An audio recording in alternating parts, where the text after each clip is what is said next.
July 14, 1942, 2 miles off the coast of Cape Cod, Oberleutnant Klaus Hartmann sat in the cramped control room of U-boat 213 and read the patrol orders like a verdict. The math was merciless and simple. A convoy escort had radar and air cover. A surfaced U-boat had seconds to work before depth charges and destroyer guns found her. The Atlantic was a machine for killing mistakes, but Klaus was not interested in brute force. He had studied probabilities the way other men studied maps. He had learned a trick as a boy that turned chance into choice. That trick was about to change a calculation the Admiralty assumed was fixed. Before we begin, hit subscribe for more untold episodes where small, clever moves rewrote brutal histories. Drop a comment telling me where you are watching from. I love seeing how far these stories reach. July 14th, 0300 hours. The sea around U-boat. 213 smelled of diesel and salt. The night air cool enough that the crew could see their breath in the lantern light. Klaus sat with a logbook open on his knees, a fountain pen in his hand, tracing circles around coordinates and timing marks. The periscope was up, but the horizon was velvet dark. The U-boat had 6 torpedoes on board, a deck gun that could be useful only against unarmed freighters, and a hull that was fast submerged for short bursts and slower if they wanted to stay under for long. The escort screens were the real problem. Destroyers carried sonar that turned water into noise maps, and airborne patrols could scrub a sector clean of shadow. Sit and wait, and the convoy would pass safe. Strike too early, and you die.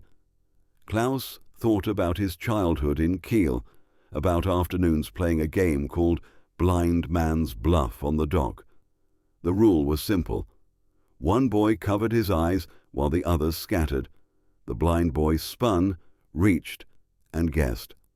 The trick was never in sprinting. It was in making patterns that coaxed the seeker into predicting wrong. If you could make the seeker overcommit to one idea of where you were, you could slip out in a direction that the seeker had dismissed. Naval doctrine for U-boat wolf pack attacks taught commanders to shadow, report, and call in coordinated strikes at night. That worked when the escorts were distracted. But the Americans had adapted. They hunted in grids. Klaus saw a geometry problem nobody on his side had bothered to solve. What if the hunter could be tricked into committing to a false center? What if a single U-boat could look like many and force an entire escort screen to choose the wrong place to defend? At 0400, the sonar operator barked a report. Escort screen detected anomalous contact bearing 090, surface traffic, likely a single sub. The captain of the destroyer group was cautious, conservative, the sort who read manuals with a Bible-like faith. Call signs crackled across the night, drop patterns locked in. The destroyer captains were following the format their admirals had drafted. They had boats, radar, and charts. They had the luxury of numbers. Klaus had only a quiet engine and a pocket full of childish tricks. A shadow of a plan formed in his head, the way ink spreads on blotting paper. He sketched in the logbook times, depth changes, noise signatures, the intervals at which sonar pings would return different echoes.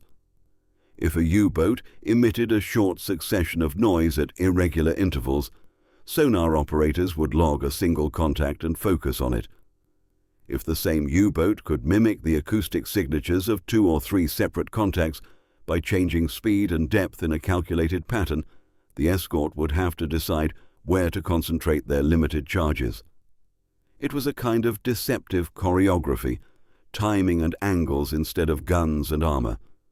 The escort's greatest strength was their coordinated coverage. Turn that strength into a liability by making coordination fail. Klaus called his first officer, Lieutenant Meyer, into the control room. Maya was young and efficient, a navigator with a taste for fine maps and cleaner coffee. Klaus spread his sketches on the small table and spoke low, the way men discuss plans that risk other people's lives. We will do what the papers call a diversion, but not the kind with smoke and fists. We will make ourselves many. We will make their screens choose the wrong center of gravity. Klaus explained the sequence. Short burst of speed at periscope depth for 30 seconds. Drop to 200 feet and idle for 45 seconds. Sound engine for 15 seconds at a slower pitch. Move laterally 2 cables and repeat. The sonic signatures change enough that experienced sonar operators will log multiple contacts in adjacent sectors instead of one mobile contact. When they split their attention, their depth charge patterns will be less focused. If the convoy responds by stationing destroyers over each logged contact, their anti-subnets will be stretched thin. Maya frowned. If the escorts do not take the bait and instead focus on intense pinging over one sector, we have exposed ourselves. We win nothing. Klaus closed his eyes and thought about the child who had slipped from the hands of the seeker. Then he opened them. "That is the point," he said. "We are not gambling on one destroyer doing something wrong. We are forcing a choice on a formation. A formation cannot be everywhere at once. We make them choose wrongly more often than rightly. The mathematics of dispersion will favor us if we time this with the convoy's course change at dawn." Klaus spent the rest of the hour configuring the engine throttle, the ballast pumps, assigning watch rotations and radio silence protocols. He briefed the torpedo team not about firing solutions, but about patience. We will be patient because patience forces the hunter to act. He thought of the periscope glass like a child's coin, small and precious, a tool for peeking when the rules forbade it. At 0500, the U-boat crept toward the projected convoy track, silent as a thought. By 0600, the first radar announce came. Convoy bearing 270, range 8,000 yards. The destroyer screen moved to intercept, crisp and efficient. Klaus held his breath like a man waiting for a verdict. At 6:30, he executed the first pattern. Engines whispered at periscope depth for 30 seconds, sending a faint acoustic trace to starboard sector 1. Then ballast down 200 feet, engine idling, a different spectral signature. Then a rapid lateral shift, less than a cable, then another short engine burst at a different pitch. Each movement was measured to alter the return echo on the enemy sonar. The men in the control room moved as if they were playing the childhood game. When a sonar operator on the destroyer screen declared contact at Sector 3 and another declared a contact at Sector 5, the destroyer captains had to decide where to deploy their most effective patterns. On the bridge of the lead destroyer, Commander Perkins felt the tug of doctrine. Standard tactics called for converging on the strongest return. He ordered 2 ships to Sector 3 and 1 to Sector 5. The rest maintained a defensive ring. It was a reasonable decision, and one made with the humility of equipment and procedure. But it also made a choice. It took a minute for the destroyers to arrive and set depth charge patterns. It was enough time. Klaus watched the plotting board through the periscope. The destroyers spread, their sonar arcs crisscrossing like surgeon's scissors. He nudged the U-boat into a longer sweep to starboard and then doubled back in a pattern that mimicked an entirely different vessel. The sonar echoes on the escort displays diversified. If the escorts dropped charges in the wrong places, their patterns would leave holes. If they guessed right, they would still waste time and explosives. Either way, the convoy would temporarily be less protected. At 0715, the first destroyer dropped shallow pattern charges in Sector 3. The explosions shook U-boat 213 a mile away in a way sailors knew as thunder without wind. The crew tightened faces and checked seals. No damage. Klaus waited. The escorts had chosen a concentration. That left a gap on the convoy's flank that had been unguarded for 3 critical minutes. Klaus gave the order to surface at a distance barely visible against the dawn, to present a silhouette as if another U-boat had chosen a bold night attack. The confusion on the destroyer plot cards deepened. With the escorts fragmented by false centers and false priorities, a lone shadow slipped from the eastern edge of the convoy and presented a merchant hull that had been underarmed and underobserved. A single, well-timed torpedo struck true. The merchant listed and smoked. The convoy's commanders reacted with anger and confusion, not the composed certainty of the textbook. That reaction compounded error. More destroyers were pulled away to verify phantom contacts. Depth charges bloomed where no U-boat rode. The escorts were doing their job, but they were doing it fragmented and reactive. Klaus did not celebrate. He kept playing the game, altering depth and engine pitches, a child coaxing the seeker away from the real hiding place. Over the next 2 hours, he repeated the pattern, each time forcing the escorts to pick a new center of attention. Each time, their choices left a margin large enough for an attack or for safe passage away. The trick was not to be faster or stronger. The trick was to be unpredictable in the right mathematical way. At 10:00, the destroyer group commander radioed for air cover and called for a barrage of coordinated sweeps. The pattern helped restore order, but cost time and fuel. The convoy limped through with 1 freighter lost. The Admiralty would log the loss later as a result of enemy cunning, and not as a failure of procedure. Klaus closed the logbook and wrote a single line. Diversion by multiplicity succeeded. He thought of the child's game on the dock and how a small rearrangement of expectation could tilt odds that commanders believed fixed.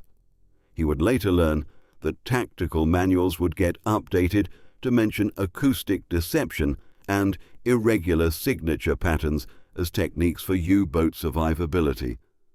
For now, he and his crew had what they had always wanted: another dawn and another chance to think.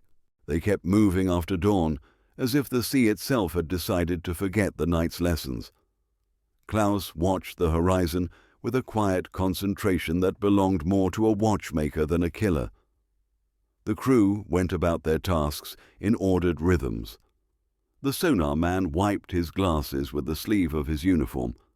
The torpedo team checked seals and fuses, not with the glee of boys at war, but with the sober focus of men who had seen weathered faces count like bodies.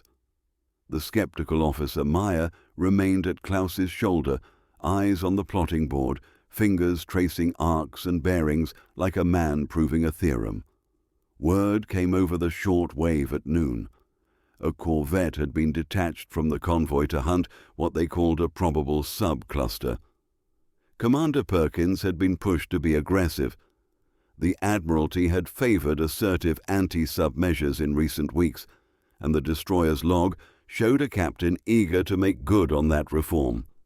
That eagerness would be useful to Klaus, because his trick depended on a hunter who wanted closure more than caution. If Perkins had been patient and methodical, the escort would have tightened the net. If he was eager, he would commit resources and create the gaps needed for another shadow to pass. Klaus briefed the crew in 2 sentences. We will be unpredictable with purpose. We will use noise and silence to make many of ourselves. Then he returned to the periscope and began composing the next pattern. The U-boat moved in small arcs, each arc timed to drop a different acoustic fingerprint into the water. The men on the destroyer's bridge would see those fingerprints as separate contacts because sonar reads time and distance like a clock. The more the fingerprints scattered, the more the escorts had to choose. At 1400, the corvette, closer and more eager, steamed in tight circles and dropped a shallow pattern that made the ocean boil. Depth charges detonated and pressure waves rippled through the U-boat's hull. The crew felt the shock like a punch to the ribs and waited for the telltale signs of a breach.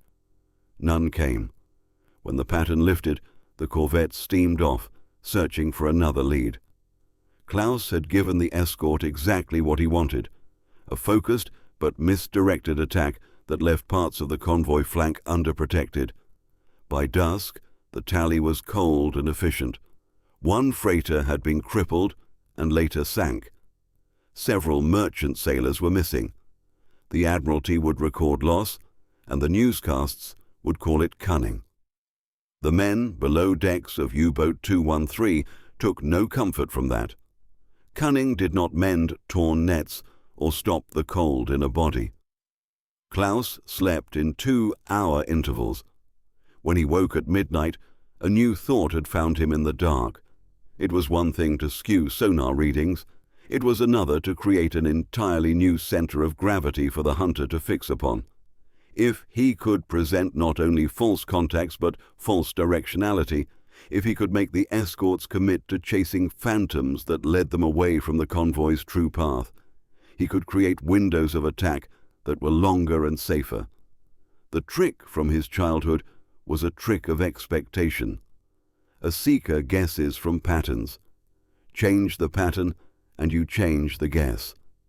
He called Meyer and the engineering officer into the control room. "We will escalate," he said. "We will make our signatures mimic a group rather than a single vessel. That means oscillations in pitch, coordinated bursts and pauses, more lateral motion, a convincing ensemble."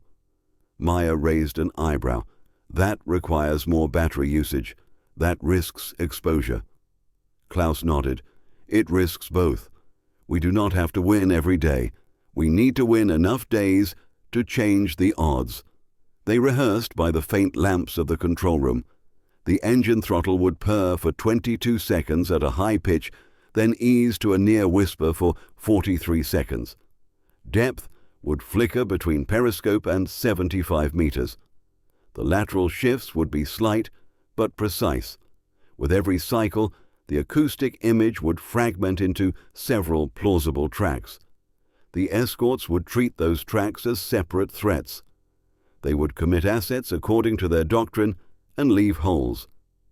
At 0300, the pattern began.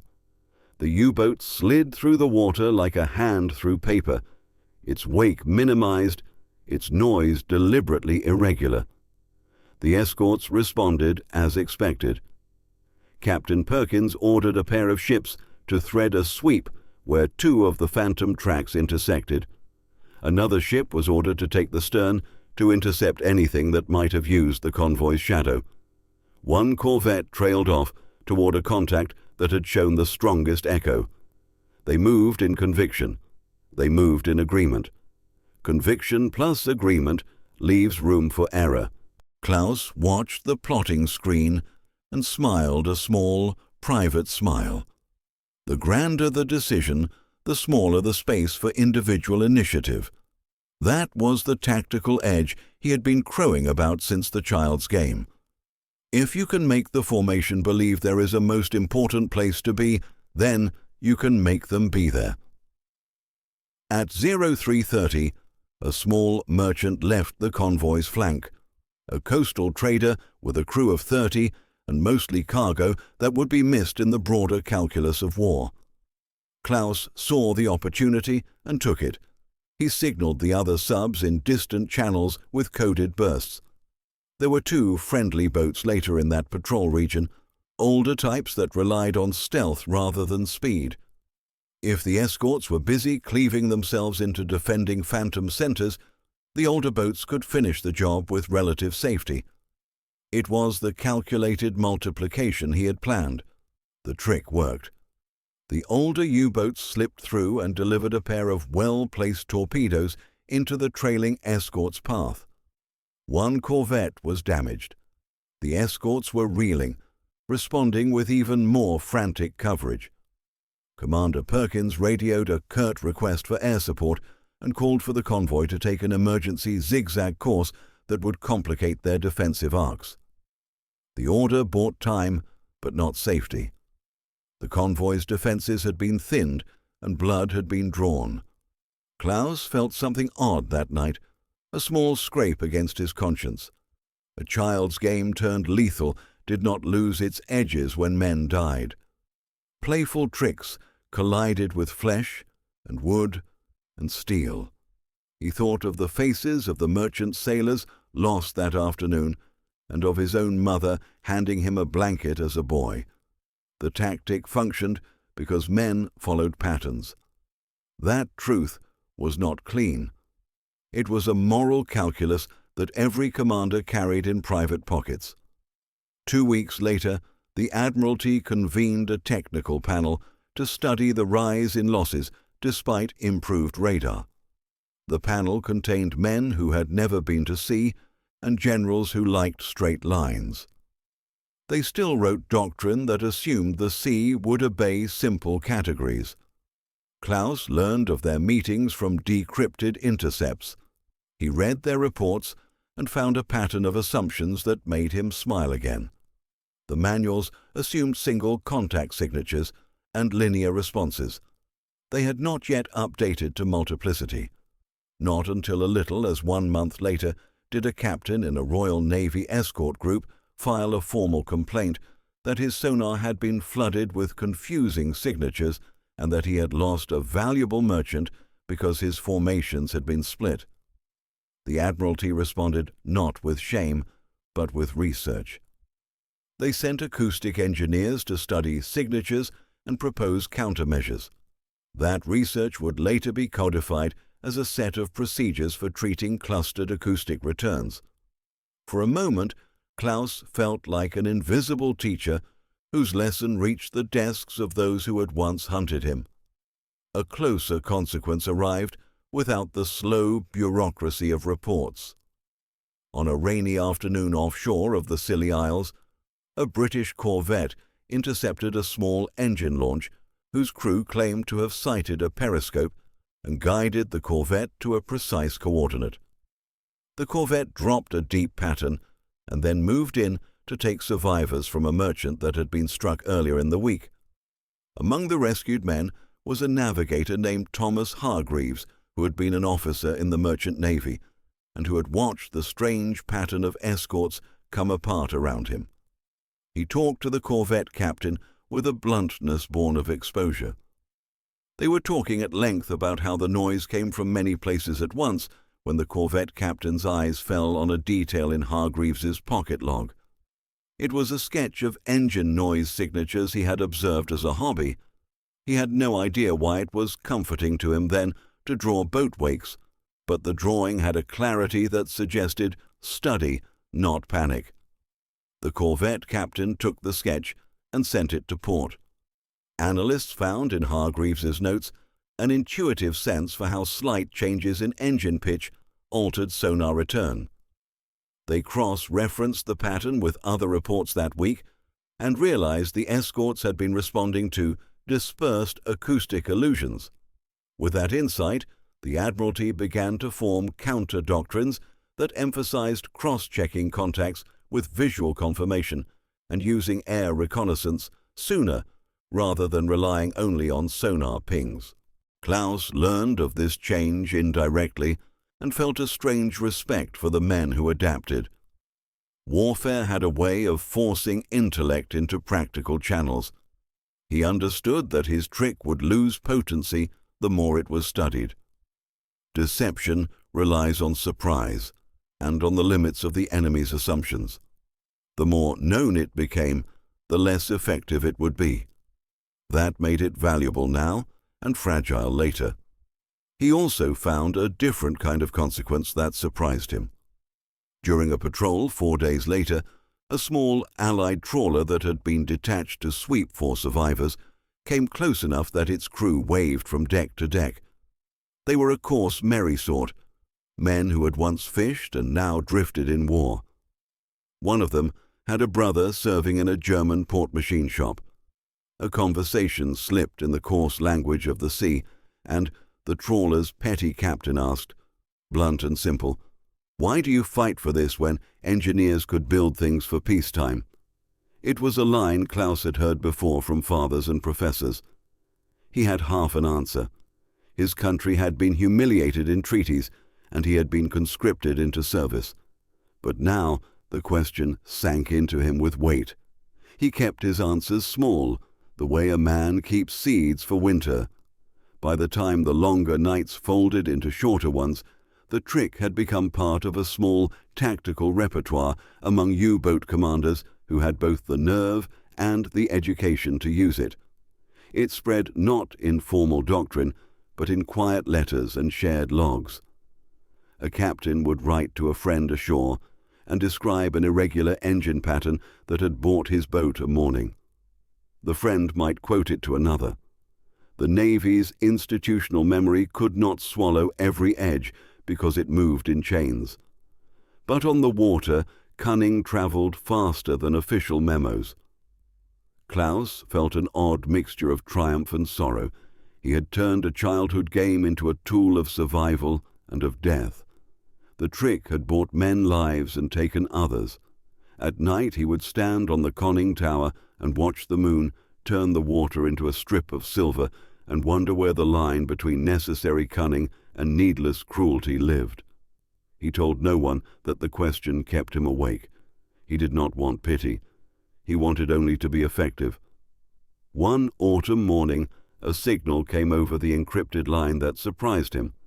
A neutral shipping line had approached with an offer to supply parts if U-boats would take in exchange detailed manufacturing plans for civilian gear. The world had 1,000,000 arrangements in its pockets. Klaus considered the offer with the mechanical mind he had always been given.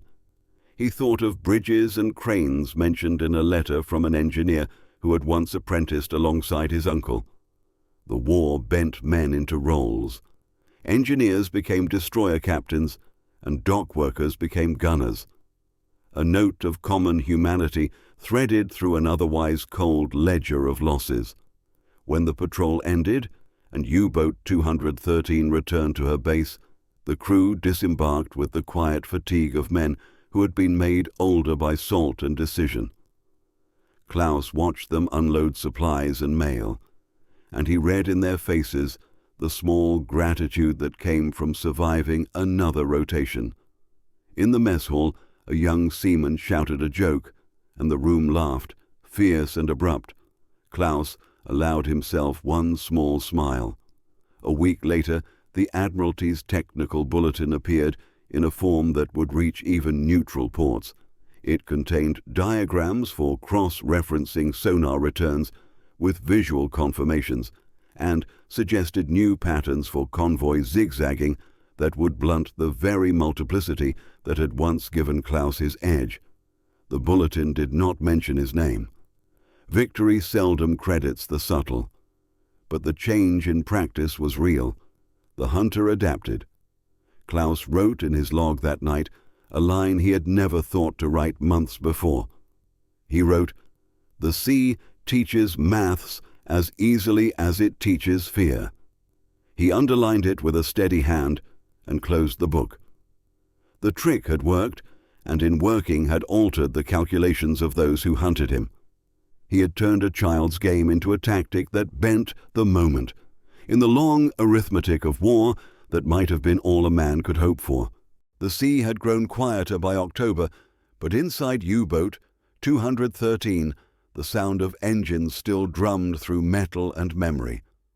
Klaus stood at the periscope one last time, not to hunt, but to look. The ocean stretched out in every direction, grey and indifferent. Its surface rippled like a mirror that refused to hold a reflection. He had survived 14 patrols. That was a miracle in arithmetic. Each one was supposed to halve your chances. But Klaus had learned early that war was less about bravery and more about timing, angles, and what men believed to be true. The Admiralty had finally adapted. Their destroyers now moved in staggered zigzags, their sonar tuned to look for false echoes. His childhood trick, the geometry that once gave him invisibility, had been reduced to a footnote in some British naval intelligence file. That should have made him bitter, but instead it made him proud. Every tactic dies when the world learns its pattern. That's how progress survives war. Klaus had never fought for glory. He fought to prove that thought mattered, that intellect could bend even the vast machinery of battle. When he surfaced that evening, the air carried the faint smell of land, pine maybe, or the damp sweetness of soil. The war was turning. The Allies were pushing across Europe, and rumors whispered through coded channels about surrender terms and lost fleets. For the first time in years, Klaus allowed himself to think beyond the sea. He imagined factories humming again, not to build torpedoes but cranes, bridges, ships meant for carrying goods instead of killing men. The same geometry that had hidden his submarine could one day draw arches and spans between ruined cities. He wanted to build again, to return to that simple dream every engineer holds, the dream of leaving behind something that lasts. Maya joined him on the conning tower, the wind pulling at their coats. "Do you think they'll remember us?" he asked. Klaus thought of the sailors they had outsmarted, the men whose ships had burned, and the countless names the sea had already swallowed. "No," Klaus said quietly, "but maybe they'll remember the lesson." Maya nodded, and for a moment neither spoke. Below them, the Atlantic rolled, endless and alive. The war would end soon, the machines would stop, and maybe, finally, the world would remember that cunning used to survive could also be used to rebuild. When U-boat 213 made its final run back toward port, Klaus wrote his last log entry. The child who played blind man's bluff learned to move unseen, but now he must learn to stand in the open again. He closed the book, set it beside the chart table, and looked one last time through the periscope lens that had shown him both life and death. The trick had worked. The sea had taught him everything it could. Now it was time for the next generation to learn a better lesson. If stories like this make you see history not as old battles but as living blueprints for how ideas outlast guns, make sure to subscribe. Hit that bell so you don't miss the next story of human ingenuity hidden inside chaos, and drop a comment below. What do you think matters more in war, strength or strategy? I read everyone.